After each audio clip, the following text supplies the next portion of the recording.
नमस्कार दोस्तों, स्वागत है आपका केमिकल ब्रांच में। सब्जेक्ट है यूनिट ऑपरेशन और चैप्टर का नाम है ड्राइंग। और आज का टॉपिक है relative humidity, dry bulb temperature और वेट बल्ब टेम्परेचर। और ये टॉपिक्स बहुत ही ज़्यादा इंपॉर्टेंट हैं, हर साल एग्ज़ाम में आते हैं और प्रैक्टिकल और जॉब इंटरव्यू में इनके बारे में पूछा जाता है। तो वीडियो को ध्यान से देखना। तो चलिए स्टार्ट करते हैं।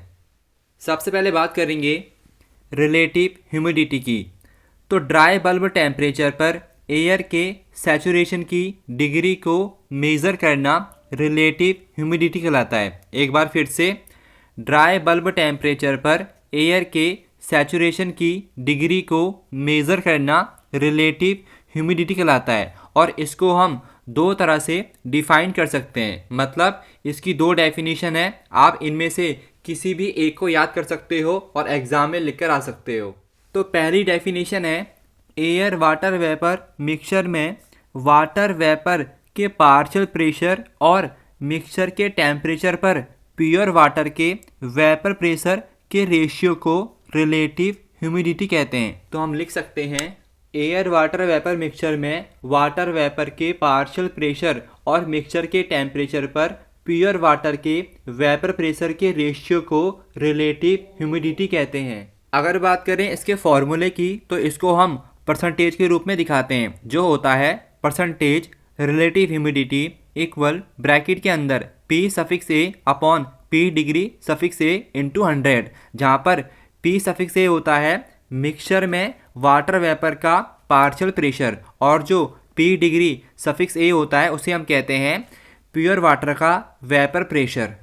और ये है इसकी दूसरी डेफिनेशन। आप चाहो तो इसको भी याद कर सकते हो। इसमें लिखा है, सेम टेम्परेचर पर एयर के एक्चुअल वाटर वेपर कंटेंट और फुल्ली सैचुरेटेड एयर के वाटर वेपर कंटेंट के रेशियो को रिलेटिव ह्यूमिडिटी कहते हैं। तो हम लिख सकते हैं, सेम टेम्परेचर पर एयर के एक्चुअल वाटर वेपर कंटेंट और फुल्ली सैचुरेटेड एयर के वाटर वेपर कंटेंट के रेशियो को रिलेटिव ह्यूमिडिटी कहते हैं।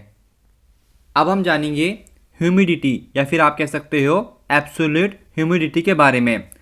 तो किसी भी दी गई कंडीशन के तहत एयर वाटर वेपर मिक्सचर में प्रेजेंट वाटर वेपर के मास और ड्राई एयर के मास के रेशियो को ह्यूमिडिटी कहते हैं। तो हम लिख सकते हैं, किसी भी कंडीशन के तहत एयर वाटर वेपर मिक्सचर में प्रेजेंट वाटर वेपर के मास और ड्राई एयर के मास के रेशियो को ह्यूमिडिटी कहते हैं, या फिर आप कह सकते हो एब्सोल्यूट ह्यूमिडिटी कहते हैं, जिसे H से डिनोट किया जाता है। और इसका फॉर्मूला होता है H इक्वल वाटर वेपर का किलोग्राम में मास अपॉन ड्राई एयर का किलोग्राम में मास। अब आपको पता है वाटर वेपर का किलोग्राम में मास जो होता है वो लगभग होता है 18 किलोग्राम, और जो ड्राई एयर का किलोग्राम में मास होता है वो होता है लगभग 29 किलोग्राम। जब हम इसको सॉल्व करते हैं तो हमको ह्यूमिडिटी की वैल्यू मिल जाती है, जो होती है 0.62 H सफिक्स में m, जहाँ पर H सफिक्स में m होता है मोलर ह्यूमिडिटी।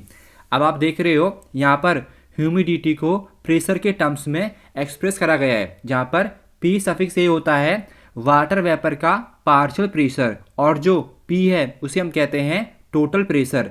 जब हम टोटल प्रेशर में से वाटर वेपर का पार्शियल प्रेशर घटाते हैं तो हमको मिल जाता है ड्राई एयर का पार्शियल प्रेशर। अब हम जानेंगे ड्राई बल्ब टेम्परेचर के बारे में।